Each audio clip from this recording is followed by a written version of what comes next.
Buenos días, vamos a abrir la palabra del Señor y a meditar en ella allí en el libro de Hechos capítulo 11. Vamos a leer hoy Hechos capítulo 11. Vamos a leer algunos versículos del 20 al 24, van a ser los versículos ahí centrales en los que vamos a meditar en esta mañana.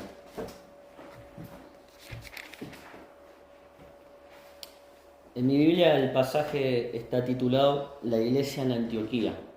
Y es un pasaje, la verdad, maravilloso porque nos relata cómo nació la obra en esa ciudad. Y es un incentivo para cada uno de nosotros, para la iglesia de hoy también, a poder seguir los pasos de aquellos primeros cristianos, ¿no? que daban todo por el Señor, aún en tiempos de gran persecución, donde era difícil proclamar el Evangelio abiertamente, donde estaban siendo esparcidos y se tenían que escapar de alguna manera de sus lugares para que no los maten, ¿no? Recientemente había sucedido lo de la muerte de Esteban, que había muerto apedreado por su fe en Jesucristo y no negarle a Él.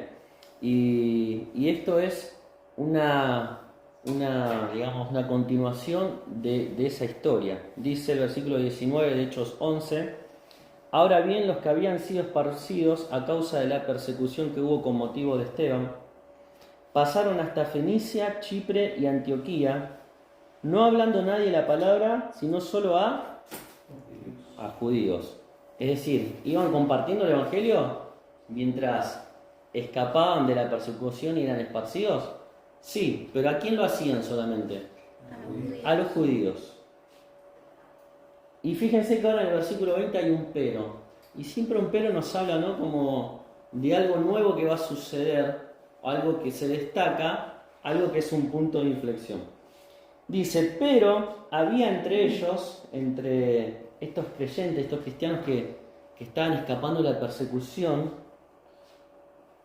unos varones de Chipre y de Cirene, los cuales cuando entraron en Antioquía hablaron también a los griegos, anunciando el Evangelio del Señor Jesús.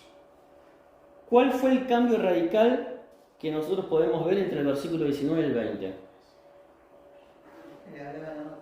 Que le hablaban no solamente judíos, sino que ahora el Evangelio iba a llegar a los griegos, que de manera general todo aquel que no es de la nación judía es un gentil, ¿no es cierto? Entonces esto es muy importante porque va a marcar un punto de inflexión para la iglesia del Señor, porque ahora el Evangelio iba a ser entregado a los gentiles.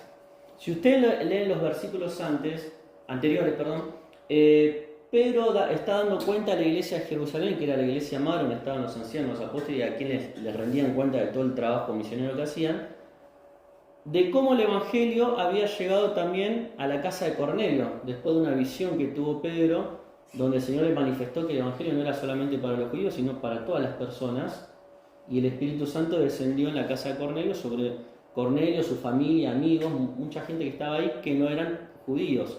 Pero muchos comentaristas dicen que lo de Cornelio tuvo que haber sucedido después de estas primeras conversiones de estos hombres griegos en Antioquía. O sea que lo de Antioquía fue algo muy novedoso y algo muy importante que abrió una puerta tremenda para la expansión del Evangelio en ese mundo antiguo de ese entonces. Versículo 21. Dice el 20 que entraron a Antioquía hablando también a los griegos, anunciando el Evangelio del Señor Jesús. Y la mano del Señor estaba con ellos, y gran número creyó y se convirtió al Señor. Llegó la noticia de estas cosas a oídos de la iglesia que estaba ¿en dónde? En Jerusalén, ¿no? Entonces dice que los hermanos de Jerusalén enviaron a Bernabé que fuese hasta Antioquía. Mandan a Bernabé, que después más adelante dice que era un hombre bueno, lleno del Espíritu Santo y de fe. Mandan a alguien responsable en la iglesia para que vaya a ver qué es esto que está pasando en Antioquía, de que el Evangelio ahora no solamente es entregado a los judíos, sino también, en este caso, a los griegos, a gentiles. Dice el versículo 23 que cuando Bernabé llegó, adelante, ¿cómo andan? ¿Bien? Estamos leyendo ahí en Hechos capítulo 11, versículo 23. Cuando llegó, es decir, Bernabé, cuando llegó a Antioquía, ¿qué vio? Vio la gracia de Dios. ¿Y qué le pasó? ¿Se puso celoso? ¿Se puso mal porque el evangelio no era solo para los judíos, sino que hablaba también otras personas gentiles que para los judíos siempre eran como despreciadas? ¿También recibían la gracia de Dios? No, dice que se regocijó y exhortó a todos estos nuevos creyentes, ¿no?, que había, a que con propósito de corazón permaneciesen fieles ¿a quién? Al Señor, porque era varón bueno y lleno del Espíritu Santo y de fe. Y una gran multitud fue agregada al Señor. Fíjense, ¿no? Acá tenemos en estos primeros 5 versículos el relato de cómo nace la iglesia en Antioquía. Los versículos siguientes también siguen relatando un poquito sobre esta iglesia. Dice que Bernabé, a ver esta explosión de fe que se había sucedido en esa ciudad, el crecimiento, todas las personas que estaban creyendo en el Señor, que habían recibido el Evangelio del Señor, manda llamar a Saulo.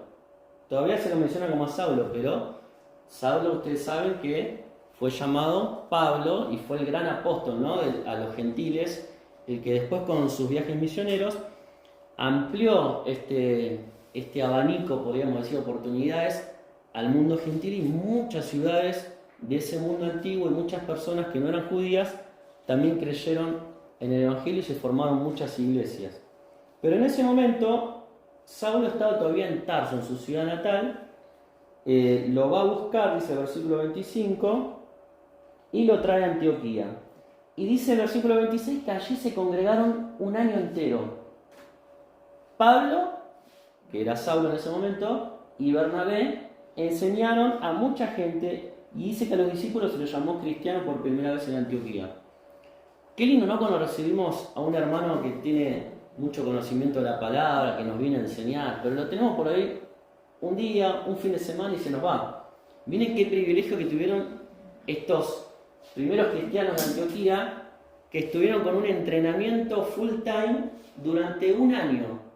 Nada más ni nada menos que a Bernabé, que se lo describe acá como un hombre bueno, lleno del Espíritu Santo y de fe, y el apóstol Pablo, que después Dios lo utilizó para escribir las cartas inspiradas en su palabra, ¿no? Y fue un hombre también de gran fe y de conocimiento. Los tuvieron a los dos ahí. Y durante un año les enseñaron a mucha gente, y hubo tal transformación en estas personas que se convirtieron al Señor, que la gente le empezó a llamar cristianos por primera vez. Algunos comentaristas dicen que por ahí este término en un principio se usó de modo despectivo, porque en esa época, con la persecución que había y demás, identificar a alguien con este Cristo que había muerto en una cruz, lo podrían haber hecho de una manera burlona o despectiva. Pero para un hijo de Dios que te llame cristiano es lo más hermoso que te puede pasar. Es un privilegio, es un honor. Y es así que la cristiandad, hemos tomado en los hijos de Dios este título, podríamos decir, como algo que nos enaltece, ¿no? Identificarnos con Cristo, que te digan cristiano. Y después, bueno, no vamos a seguir leyendo, lo pueden seguir leyendo en sus casas, pero otra cosa que sucede después relacionada a la iglesia con Antioquía, que tiene que ver cómo también el cambio que hubo en sus vidas se manifestó en una ayuda práctica, porque dice que empezó a haber hambre en esa zona, y los hermanos, cada uno daba de lo que tenía un poquito para ayudar a otros hermanos que estaban en la zona de Judea y demás. Bien, ¿cómo vamos a plantear la enseñanza esta mañana? Quiero que ustedes me digan, del versículo 19 al 24, ¿cuántas veces aparece la palabra Señor? Y en base a eso vamos a dar 5 puntitos relacionados con esta palabra. Comenzando ya.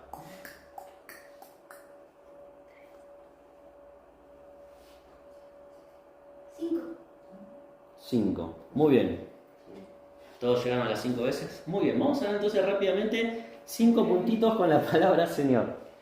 La primera vez que aparece es en el versículo 20, si no me equivoco, y hace referencia a el Evangelio del Señor Jesús, ¿no es así? Porque dice que estos hombres de Chipre y de Cirene, que eran judíos convertidos al Señor, osaron, se animaron, dieron este paso de fe guiados por el Señor de hacer algo nuevo, que era hablarle a personas que no eran judías, a griegos. Y el Señor utilizó la fe de estos hombres, el atrevimiento, el coraje de estos hombres para abrir una gran puerta en esa ciudad. Pero lo que se destaca es que ellos anunciaban el Evangelio del Señor Jesús. Fíjense que acá el único nombre que se menciona en este versículo es Jesús, el Señor Jesús. Los hombres que fueron utilizados por Dios, que se atrevieron a dar este paso de fe y vieron que también las demás personas se perdían y necesitaban de Cristo y le anunciaron el Evangelio, no se les menciona, son anónimos. No era ningún apóstol, ningún anciano de la iglesia de Jerusalén, no era Bernabé, no era Pablo, no era Felipe ni los diáconos que habían elegido en el capítulo 6, no. Eran hombres anónimos y así quedaron, no tenemos el nombre de ellos. Pero la tarea que cumplieron, la función que llevaron adelante, fue tremenda, fue magnífica, fue algo guiado realmente por el Espíritu de Dios a sus vidas. Y ellos anunciaron el Evangelio del Señor Jesús. Y esto es muy importante, que nosotros hoy tomemos el legado de estos hombres anónimos. ¿Y quién somos nosotros? ¿Somos alguien de renombre? ¿Somos alguien especial que nos destacamos de los demás? No, somos cada uno de nosotros personas comunes y corrientes. Pero ¿sabes qué? Dios quiere que en el lugar donde estemos nos dejemos utilizar por Él para anunciar el Evangelio del Señor Jesús. Y qué hermoso es que a través de un pasito de fe que nosotros demos, cuando a veces no nos retraemos, nos da miedo, nos da vergüenza, las cosas que Dios puede hacer a través tuyo. Y no importa si tu nombre queda en el anonimato, lo importante es la obra de Dios por encima de todo y lo que Él quiere hacer con personas comunes y corrientes como cada uno de nosotros. Estos hombres no se los menciona, no sabemos quiénes son, ¿cómo se habrán llamado? Uno era de Cirene, que está al norte de África. ¿Será este Simón de Cirene el que llevó la cruz? No lo sabemos. Ese me suena que era africano y estos eran judíos. Y otros de Chipre. Chipre es una islita que está en el Mediterráneo ahí. Pero ellos se animaron, dieron este paso de fe y anunciaron el Evangelio del Señor Jesús. Y a través de esa puerta que ellos abrieron, o que el Señor abrió a través de ellos, predicaron el Evangelio a los gentiles por primera vez en Antioquía, que era la tercera ciudad más importante del Imperio Romano. Fíjense, una ciudad enorme, una ciudad pagana, una ciudad donde se vivía en ese entonces todo el descontrol que vivía la sociedad romana, que ustedes lo habrán visto en películas o en series, totalmente ajenas a la verdad del Evangelio del Señor Jesús. Sin embargo, en medio de esas circunstancias, ellos nos dejan un ejemplo tremendo de coraje, de valor y de dejarse utilizar por lo que el Espíritu Santo nos dicta a cada uno del corazón. ¿Cuántas veces el Señor quizás nos ha hablado y nos ha dicho que tenemos que hablarle a ciertas personas? Y por temor quizás nos hemos callado o no lo hemos hecho. Y el Señor igualmente nada va a parar su obra, y si nosotros no hablamos, dice la palabra que las piedras van a hablar. Pero qué responsabilidad, pero también qué privilegio para cada uno de nosotros ser utilizados por el Señor y ver lo que el Señor después puede hacer a través de ese granito de fe que nosotros depositamos. De Antioquía después salieron todos los viajes misioneros. Busquen en el mapa de la iglesia los viajes del apóstol Pablo. ¿Cuál era la base central donde después salían todas las flechas del primer viaje, el segundo y el tercer viaje? Desde Antioquía. El Señor ya tenía programado eso para muchos años después. Pero necesitaba de estos varones, ¿no? De Chipre y de Cirene. ¿Quiénes son? No sabemos. Los cuales cuando entraron a Antioquía hablaron, no se callaron, anunciaron el Evangelio del Señor Jesús. Pero estábamos haciendo foco en la palabra Señor. ¿Y esto qué nos indica? ¿Qué nos enseña? Que que nosotros debemos proclamar el Evangelio de Jesús como Salvador, obviamente, porque a eso vino Él, a salvar a las personas, pero también como Señor. El Señor Jesucristo no solamente es Salvador, sino que es Señor de todo ser creado. Y así debe ser presentado Él. Hay muchos pasajes que sostienen el señorío de Cristo. Por ejemplo, Filipenses 2, 9 al 11, donde dice, por lo cual ellos también, se me fue el pasaje, vamos a buscarlo.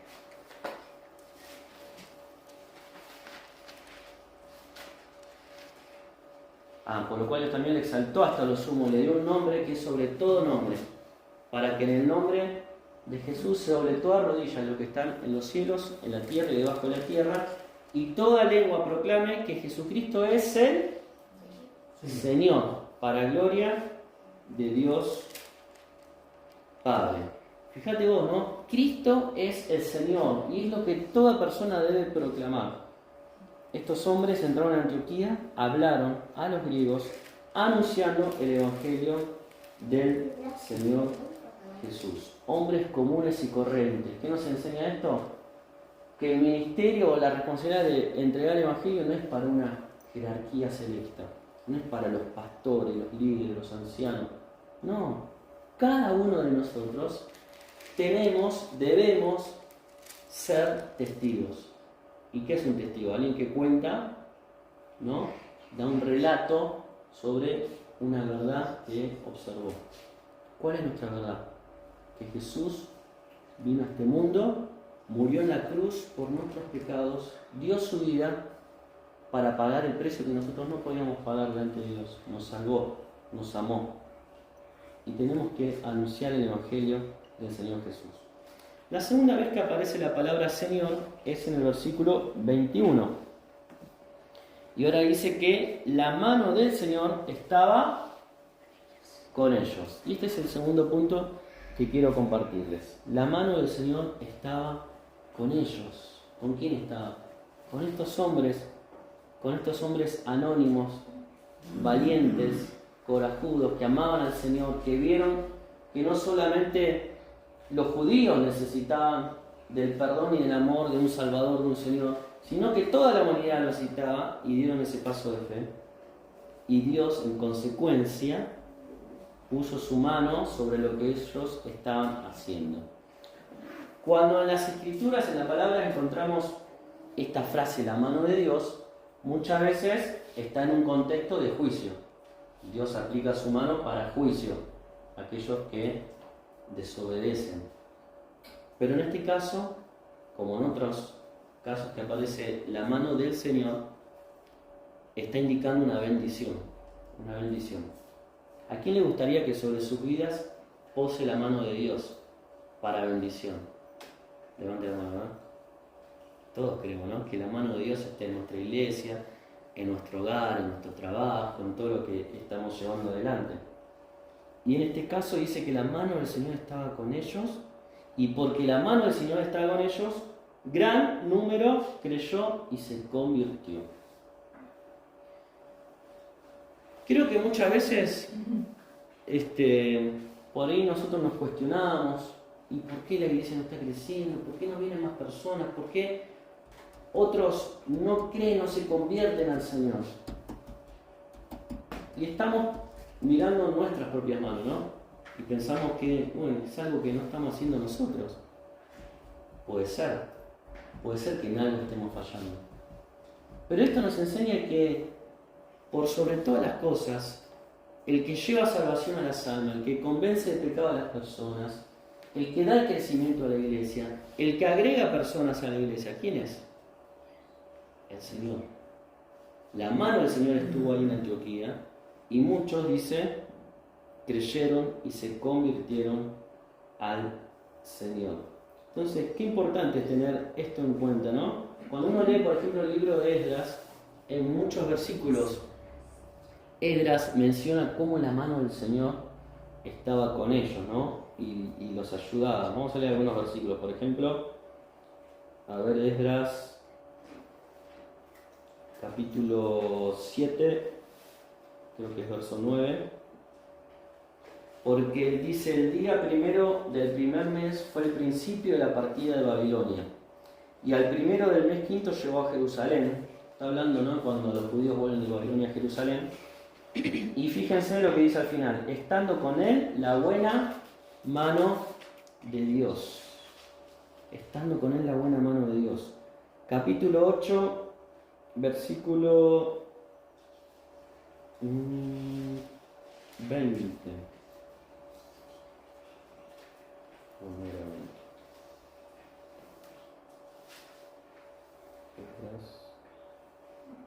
El 22, como también, si la mano de nuestro Dios Exactamente. es para bien sobre todo. Dice: la mano de nuestro Dios es para bien sobre todos los que le buscan, mas su poder y su furor contra todos los que le abandonan. Y hay otros versículos donde Esdras menciona esto de la mano de Dios con ellos, ¿no? Y qué importante y qué hermoso es poder contar con la bendición del Señor. Dios quiera que en este año, primero, anunciemos el Evangelio del Señor. Y eso requiere estar enfocado en lo que el Señor quiere hacer en medio nuestro y poder seguir su voz, su llamado, su voluntad, el Espíritu Santo hablando a cada uno de nosotros y cada uno cumpliendo ese trabajito de testigo en el lugar donde el Señor te ha puesto. Invitando a una persona, contándole de tu fe, sin vergüenza, sin miedo. Dios puede hacer grandes cosas. En segundo lugar, confiando no en nosotros, en si nuestras palabras van a ser las apropiadas, en si tengo vergüenza, en qué va a pensar el otro. No, pensando en que si yo me pongo realmente en el camino y en la voluntad del Señor, la mano de Dios va a estar con nosotros y va a haber resultados. En tercer lugar, antes de esto, tercer lugar, versículo 21, aparece otra vez la palabra Señor, porque dice que gran número creyó y se convirtió al Señor. Gran número se convirtió al Señor. Fíjate que estas almas no se convirtieron ni a una religión, no se convirtieron a ninguna iglesia, no se convirtieron a ninguna congregación. ¿A quién se convirtieron? Al Señor. Y esto nos habla de que Jesucristo, el Salvador, el Señor, Él es el Salvador de las almas. Y que las personas, cuando realmente se entregan a Cristo, hay una rendición incondicional, hay una consagración completa al servicio a Dios. Fíjate el ejemplo de los hermanos allí en Primera Tesalonicenses, capítulo 1, versículo 9. Primera Tesalonicenses, otra iglesia además de la Antioquía que también es un ejemplo, ¿no?, hermoso a poder seguir. Primera Tesalonicenses 1:9 dice: porque ellos mismos cuentan de nosotros la manera en que nos recibisteis y cómo os convertisteis de los ídolos, ¿a quién? A Dios, para servir al Dios vivo y verdadero y esperar de los cielos a su Hijo, al cual resucitó de los muertos, a Jesús, quien nos libra de la ira venidera. Tenemos el ejemplo acá de los hermanos en Tesalónica.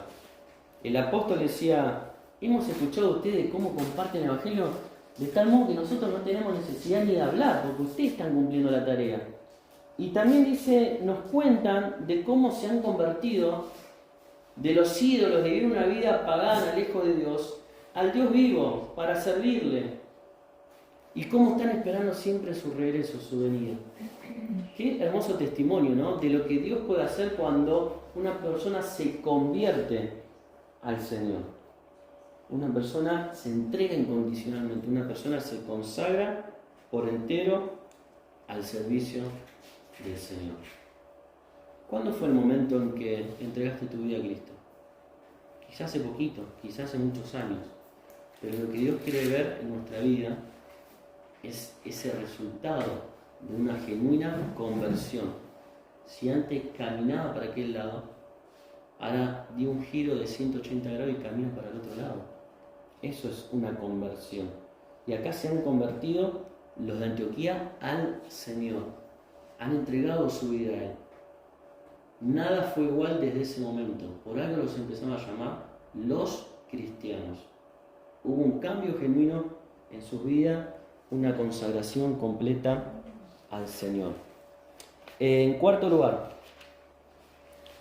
versículo 23 de Hechos capítulo 11, dice, después que llegó Bernabé a Antioquía, dice que cuando llegó y vio la gracia de Dios se regocijó y exhortó a todos a que con propósito de corazón permaneciesen fieles al Señor. Y el cuarto punto donde aparece la palabra Señor es permanecer en el Señor. Y además de permanecer, se menciona la palabra propósito. Dos cosas muy importantes en la vida de todo hijo de Dios. Tener un propósito claro y permanecer en el Señor. Por algo vio la necesidad Bernabé de enseguida mandó llamar a Pablo. Y se quedaron un año entero, porque había que formarlo, había que discipularlo, había que enseñarle, para que se fortalezca esa fe inicial que tuvieron en el Señor y pudieran permanecer. Y evidentemente permaneció esa iglesia, ¿no? Y fue una luz en esa ciudad tan importante del mundo antiguo. Y qué importante es que la iglesia de Cristo hoy, cada uno de nosotros que la componemos, que formamos parte de esa iglesia, podamos permanecer cada día en el Señor. Hay un pasaje en Juan capítulo 15 que toma como ejemplo los pámpanos y la vid, ¿sí? Que dice que tenemos que permanecer en Cristo, así como la vid o el pámpano permanece unido a la vid, porque si no, no puede dar fruto. Bueno, Dios quiere eso, que no nos quedemos con ese primer paso de fe donde nos hemos convertido al Señor, hemos entregado nuestra vida a Él, sino que cada día ahora hay que permanecer en Él. ¿Y cómo permanecieron? Hubo enseñanza de la palabra, hubo un avivamiento, hubo oración, hubo comunión. Es importante eso en la iglesia del Señor. Muchos creen que con estar solitos en su casa leyendo la Biblia es suficiente para permanecer en los caminos del Señor y dejan de congregarse. Y de a poquito nos vamos apagando, ¿no? El enemigo es muy astuto y confunde nuestras mentes, nuestros corazones. Pero hay que permanecer en el Señor. Hay un ejemplo en el Nuevo Testamento, hay varios de que dejaron de permanecer, pero hay uno muy claro. ¿Se acuerdan de Demas? Fíjense por ejemplo lo que dice Colosenses 4:14. Colosenses 4:14 dice: os saluda Lucas, el médico amado, ¿y quién más? Y Demas. ¿Acá estaba en los caminos o no? Acá venía bien Demas, ¿no? Espectacular. Lo nombra el apóstol en el final de su carta como uno más de los que estaban ahí en el equipo misionero y manda saludos de parte de Demas. Muy bien. Vamos a Filemón, versículo 24.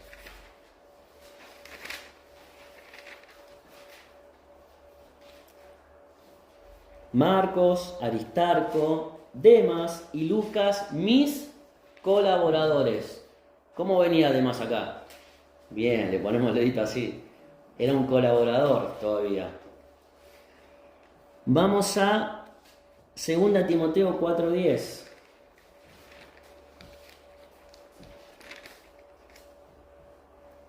Porque Demas me ha desamparado, amando este mundo, y se ha ido a Tesalónica.